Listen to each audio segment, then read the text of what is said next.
জিদ্দার বুমেরাঙের কোনো হাইপ নেই। জিদ্দার বুমেরাঙের সব গান ফ্লপ, তাও আবার মেগাস্টার শাকিব খানের সামনে। এই বক্তব্যটার জন্যেই কিন্তু আসল গল্পটা ঘটছে। আমরা কিন্তু কিছু জিনিসকে উজ্জ্ব করে দিচ্ছি, যেটা উজ্জ্ব করে দিচ্ছি সেটা হচ্ছে মেগাস্টার শাকিব খান নেমটা। This is not name, this is a brand. Obviously জিদ্দাও কোনো একটা সাধারণ নাম নয়, জিদ্দা একটা মানে সুপারস্টার নেম। জিদ্দা ঢুকলে কি হয়, জিদ্দার কি ক্রেজ আছে সেটা আমরা সবাই জানি। আমরা কেন কাউকে ছোট করতে যাব? আমার কাছে তো এটাই বক্তব্য। Hey guys, welcome to my channel, আমি মরাজার। এখন আমরা কথা বলবো হচ্ছে, দেখো আমরা যেটা বলবো সেটা হচ্ছে যে এই যে অপর দিকে আমরা লাগে উড়াধুরার এরকম ভয়ঙ্কর ভিউজ দেখতে পাচ্ছি। তুমি বলো তো, মানুষের সময়, আমার জিৎ ফ্যান্সদেরকে আমার বক্তব্য, মানুষের সময় যখন জিদ্দার গানে ভিউজটা কম হচ্ছিল তখন কি আজকে এই কথাগুলো উঠছিল? জিদ্দার গানে তো ভিউজ কম, জিদ্দা তো অত হাইপ নেই, এই নেই ওই নেই, এসব কথা কি on social media on camera এগুলো উঠেছে? ওঠেনি তো। কিন্তু এখন উঠছে কেন? কারণ ওই যে অপর দিকে শাকিব খানের একটা huge stardom, huge craze, huge bowel, আলাদা লেভেলের খেলা চলছে। তাহলে সেই সময় এখন আমি যদি বলি, আমার এই চ্যানেলে মোস্ট পপুলার ভিউজে গিয়ে দেখো, ফার্স্ট 20,000 ভিউজটা জিদ্দাই এনেছিল। তো জিদ্দা না কমার্শিয়াল ছবিতে হিউজ ক্রেজ তুলতে পারে, জিদ্দার সেই ক্ষমতা রয়েছে। রাবণ দিয়ে জিদ্দা ফাটিয়ে দিয়েছিল, চেঙ্গিস দিয়ে জিদ্দা ফাটিয়ে দিয়েছে। আজকে বুমেরাং একটা এক্সপেরিমেন্টাল ছবি, বুমেরাং নো ডাউট বিজনেস করবে। আমি আবারও বলছি, বুমেরাং বিজনেস কেন করবে জানো? বুমেরাং বিজনেস করবে কারণ বাংলার ফ্যামিলি দর্শকের জন্যে। এই দর্শকটা ওই সোশ্যাল মিডিয়াতে দেখতে অভ্যস্তই নয়। এরা কত ভিউজ দেবে, কত ট্রেলার দেখলো, কত গান দেখলো, তাও তো ট্রেলারটা ওয়ার্ক করেছে। বাট এইটাই আলটিমেট কিন্তু, কারণ লাগে উড়াধুরার ভিউজটাই কিন্তু, আমি যদি তোমাদেরকে দেখাই লাগে উড়াধুরা একটাই গান এসছে তুফানে, মানে ওই মানে বুমেরাঙের তো সামনে রিলিজ আছে, পরপর গানগুলো এসছে, আর কয়েকদিন বাদেই তুফান রিলিজ আছে। আর এটা নিয়ে এই নোংরামিটা হবে আমি জানতাম, কারণ যেহেতু দুটো স্টার একেবারে একই সুন্দরভাবে সুঠাম দেখতে, এবং শাকিব খান দ্য মেগাস্টার, আমি অবশ্যই আসছি সেই পয়েন্টে যে ওয়াই শাকিব খান এগিয়ে, ওয়াই শাকিব খানের ভিউজ বেশি হচ্ছে, ওয়াই জিদ্দার কম হচ্ছে, আমি সেগুলোতে আসছি। বন্ধুরা, আমি যদি গ্রাসরুট এন্টারটেনমেন্ট খুলি, এই গানগুলো তো হিন্দিতে এসছেই, এবং অবশ্যই সেই বনবন গানটা আসেনি। বনবন গানটার একদিনে ভিউজ হচ্ছে 2,58,000। এবার আমাদের এখানকার ভিউজ অনুযায়ী বিচার করে দেখো, আমাদের এখানকার ভিউজ অনুযায়ী এই গানগুলোকে কি করে ফ্লপ বলে দেওয়া হচ্ছে? আমি তো এইগুলোই বুঝতে পারছি না। অদ্বিতীয়াকে ফ্লপ বলা হচ্ছে নাকি, বুমেরাঙের টাইটেল ট্র্যাক নাকি ফ্লপ, এদিকে 7,74,000 ভিউজ। এরকমভাবে বলার কোনো মানে আছে যে জিদ্দাকে ভিউজ কিনতে হবে, করতে হবে? এগুলো না, এগুলো একদম আমি কিন্তু এটা সত্যি কথা বলছি যে মেগাস্টারের ভিউজটা দেখার পরে, শাকিব খানের ভিউজটা দেখার পরেই কিন্তু এই জিনিসটা, এই তুলনাটা চলে আসছে। দেখো ওদিকে ওরা কত, একটা বাংলারই তো সুপারস্টার, বাংলারই তো মেগাস্টার, সে কী করে এত ভিউজ আনতে পারছে, জিদ্দা পারছে না। জিদ্দার এরকম একটা এত বড় সুপারস্টার কিন্তু তার এইরকম দুর্দশা। এ ধরনের মন্তব্যগুলো কিন্তু শুধুমাত্র আজকে লাগে উড়াধুরার ভিউজ, আজকে শাকিব খানের ভিউজ, এগুলো দেখেই আসছে। আজকে কন্টেন্ট ক্রিয়েটারের চ্যানেলে শাকিব খানের ভিউজ, এগুলো দেখেই আসছে। আজকে দিনে একটা 4,000 ভিউজ এনাফ, এসেই যাচ্ছে যে কোনো কন্টেন্ট ক্রিয়েটারের কাছে। 4-5,000 শাকিব খান তো এলে 30-40,000 ভিউজও টেনে দিচ্ছে একটা চ্যানেলে, কোনো ব্যাপারই না। এটা আসছি, এই বিষয়টাই আসছি, শাকিব খান দ্য মেগাস্টার এরা, আমি সেটাই আসছি। তবে আমি বলতেই প্রথমে যে এই গানগুলো না লং টার্মের জন্যে, এই গানগুলো আজকেই এগুলোর বিচার হবে না। তাই দুদিনে একটা গান বেরোচ্ছে, একদিনের মাথায় সেটা হিট না ফ্লপ ডিসাইড। হায় ভগবান, এইভাবে হয় কোনো দিন? এভাবে কি আমরা চেঙ্গিজের গানও বিচার করে দেখেছি? এভাবে কি আমরা রাবণের গানও বিচার করে দেখেছি? দেখিনি তো। তো বন্ধুরা, এখানে একটা কথা বলি, এই গানগুলো আমি বাঘা যতীনের এক্সাম্পল তুলছি। বাঘা যতীনের তো একটাও গান খুব যে বিরাট ভিউজ পেয়েছে, বিরাট কিছু হয়েছে না। বাঘা যতীন তো বক্স অফিসে হিট হয়েছে, দেবদারি ছবি। দেবদা তো বক্স অফিস কোনো দিন ড্রপ করে না, এই একটা মানুষ। তো আবার তোমাদেরকে বলছি, আরেকটা বিষয় বলি, বাঘা যতীনের ফিরে এসব যে গানটা রয়েছে, আবার ফিরে, ওই যে লাস্টে স্যাড সংটা যেটা সোনু নিগমজি গেয়েছেন, অরিজিৎ সিং গেয়েছেন, ওই গানটার ভিউজ গিয়ে দেখবে তো বন্ধুরা।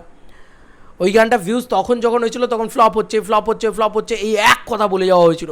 বাট আজকে গিয়ে দেখো তুমি, ওই গানটার ভিউজ মিলিয়নে রান করছে। ওয়াই মিলিয়নে রান করছে? তাহলে তো একটা গানের ভ্যালুয়েশন, মুক্তি দাও, প্রথম দিনই কি ভাইরাল হয়ে গেছিলো? না তো, আজকে ভাইরাল হয়েছে। তো এটাই হচ্ছে বিষয়, একটা গানের ভ্যালুয়েশন দিতে একটু সময় দাও, বেশি চাইছি না, একটু সময় দাও। অ্যাটলিস্ট একটা গানের 1 মাস 2 মাস এগুলো একটা টাইম স্প্যান হয়। একটা গান কি এলো কালকের ভিতরে, কয়েক ঘন্টার ভিতরে মানুষের কানে অবধি ঢুকতে হবে তো, ঠিক আছে? এবার আসি একটা করে কথায়, নীলায়ন দা না একদম ডিফারেন্ট একটা মিউজিক ডিরেক্টর। গান ফ্লপ হচ্ছে, কথাগুলো খুব বোকা, খুব বোগাস কথা। নীলায়ন দা ডিফারেন্ট মিউজিক ডিরেক্টর। আর এখানে লাগে উড়াধুরার কথা আমি আসি, এবার মেগাস্টারের কথায় আমি আসি। কেন আমি শাকিব খানের কথা বলছি, যে এই যে শাকিব খান উনি এসেই কিন্তু আলটিমেটলি উনি যে এই যে একটা মেগা স্টারডাম ক্রিয়েট করে রেখেছেন। প্রত্যেকটা সোশ্যাল মিডিয়ার চ্যানেলে যত ইউটিউবার্স আছে তাদের চ্যানেলে হিউজ ভিউজ, তারা সবাই শাকিব খানকে নিয়ে কথা বলছেন। আবার কোথাও গিয়ে প্রত্যেকটা প্ল্যাটফর্মসে তার গান ব্যাপক বিজনেস করছে বা ভিউজ আসছে, প্রত্যেকটা প্রডিউসার্স তার দিকে চলে যাচ্ছে। এক একটা সময় হয় জানবে, তবে আমার বিশ্বাস যে শাকিব খান অবশ্যই একজন বিগেস্ট মেগাস্টার। এটা আমি দেখতে পাচ্ছি, তো আমি তো চোখের সামনে দেখতে পাচ্ছি। শাকিব খানের ফ্যান্সদের পাওয়ার হিউজ, এবং ওটা একটা দেশ, বাংলাদেশ, ওখানে 17 কোটি জনগণ রয়েছে, তারা প্রত্যেকে শাকিব খান অন্তঃপ্রাণ, তারা শাকিব খানই শুধু দেখে। আমাদের এখানে জিদ্দাকে আগেও বলেছি কথা, এখনও বলছি কথা, জিদ্দাকে লড়াই করতে হয় হিন্দি, সাউথ, তেলেগু, মালায়ালাম এই ছবিগুলোর সাথে লড়াই করতে হয়, এবং আজকে তোমার কী বলে হলিউড ছবির সাথেও লড়াই করতে হয়, কারণ আমাদের এখানকার দর্শক হিপোক্রেট। এই কথাটা আমি প্রতিনিয়ত যখনই এই কম্প্যারিজনের ভিডিও আসে তখনই আমি বলি, দর্শক কিন্তু হিপোক্রেট এখানকার। বাংলাদেশের যেটা অপূর্ব ভালো লাগে, আমার খুব ভালো লাগে, আমি এতদিন ধরে কাজ করছি, আমি এই কয়েকদিন ধরে দেখতে পাচ্ছি যে ওরা শাকিব খানকে নিয়ে অদ্ভুত। আমি চোরকির ভিউজ দেখাচ্ছি তোমাদেরকে, এটা একটা বাংলা ছবির গানের ভিউজ, লাগে উড়াধুরা 8.7 মিলিয়ন। আমি যদি এসবিএফের ভিউজ দেখি সেটা বোধহয় 5 মিলিয়নের কাছাকাছি চলে গিয়েছে, মানে 13 মিলিয়ন ধরে রাখো, ঠিক আছে। লাগে উড়াধুরাতে এসবিএফের ভিউজ মোটামুটি 13 মিলিয়ন ধরে রাখো, মানে it is a huge think, তো মানতেই হবে। লাগে উড়াধুরা জাস্ট ভাইরাল হয়ে গিয়েছে, এটা তো অবশ্যই। আমি এসবিএফের ভিউজটা যদি কাউন্টডাউন করি, আমি মোটামুটি দেখতেই পাচ্ছি এটা ভালো রকম ভিউজ আছে এসবিএফে, 4.2 মিলিয়ন, ভাবো তো। এটা শাকিব খানের এরা, এবং এটা কমার্শিয়াল গানের এরা। বুমেরাঙের প্রত্যেকটা গান এক্সপেরিমেন্টাল সং, আবার বলছি, বুমেরাঙের প্রত্যেকটা গান এক্সপেরিমেন্টাল সং।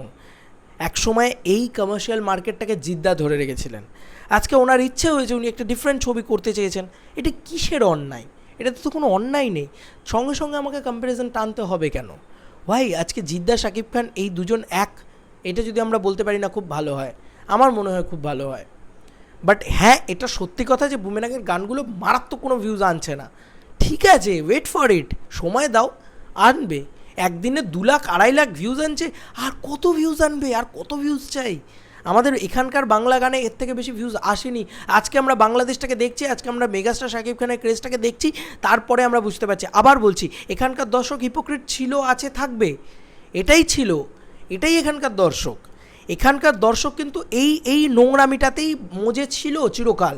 এরা কিন্তু অ্যানিম্যাল দেখেছে, মানুষ দেখেনি। অথচ আমার মানুষ কিন্তু কখনো কোনো খারাপ ছবি নয়। আবার বলছি, মেগাস্টার শাকিব খানের ক্ষেত্রে ব্যাপারটা আলাদা, ওখানে লয়াল দর্শক কিন্তু শাকিব খানের ছবির গানে প্রতিনিয়তই ভিউজ দিয়ে এসছে। ওরা আজকে একটা লাগে উড়াধুরা দেখছে এমনটা না, লিডার আমি বাংলাদেশের গানগুলো খুলে দেখো, সেখানেও লোকে ভিউজ দিয়েছে, সেখানেও কন্টেন্ট ক্রিয়েটার যখন সেই গানটাকে নিয়ে মানে কথা বলেছে তখন ভিউজ পেয়েছে। আজকে আমরা সবাই মিলে মেগাস্টার শাকিব খানকে নিয়ে কথা বলছি বলে এটাই হয়ে গিয়েছে যে আজকেই হয়তো ভিউজ পাচ্ছে।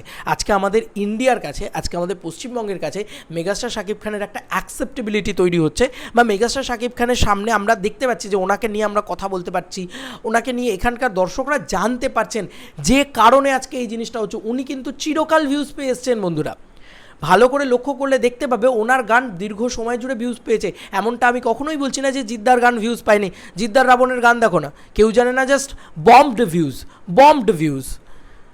তো জিদ্দাও যদি কমার্শিয়াল গান করেন, অবশ্যই জিদ্দাও ভিউজ পাবেন। শাকিব খান অলরেডি কমার্শিয়াল জোনে গানটা করছেন। লাগে উড়াধুরার লিরিক্স অনেক বেশি ক্যাচি, এটা তো মানতেই হবে।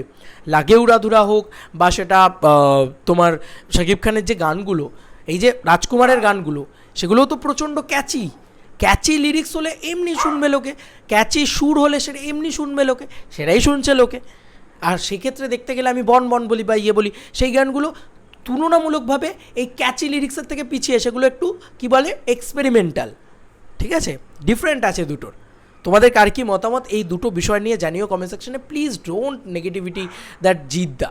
আমি এটুকুই বলবো, জিদ্দার নামে নেগেটিভিটি করো না, একটুখানি দাঁড়িয়ে যাও, জিদ্দাও বক্স অফিস দেবেন, অবশ্যই দেবেন। আর মেগাস্টার শাকিব খান তো মেগাস্টার, উনি বিশাল বড় মেগাস্টার, এ নিয়ে কোনো সন্দেহ হয়নি। এবং উনি কমার্শিয়াল জোনে প্রপার গানগুলোকে রিলিজ করে যাচ্ছেন, ফাটাফাট ভিউজ জেনারেট করছেন। আর অবশ্যই ওনার মেগাস্টারডাম তো আছেই, এটা তো আছেই। উনি একটা দেশব্যাপী মেগাস্টার। আমি কেন বলছি যে শাকিব খানের তুলনা শাহরুখ খানের সাথে হচ্ছে, বুঝতে পারছো? এই হিউজ মেগাস্টার, অবশ্যই জিদ্দাকে লড়তে হচ্ছে অন্য জায়গায়। একটু বোঝো। আমার আপামোর যে কোনো জায়গা, বাংলাদেশ হোক, আমার এখানকার হোক, আমার এখানকার দর্শকরাই এই জিনিসটাকে নিয়ে আরও বেশি করে এক্সপ্লয়েট করছে। এই জিনিসটার দরকার নেই। তোমাদের আর কি মতামত জানিও কমেন্ট সেকশনে। চলো বন্ধুরা, নতুন কোনো ভিডিওতে দেখা হবে, বাই।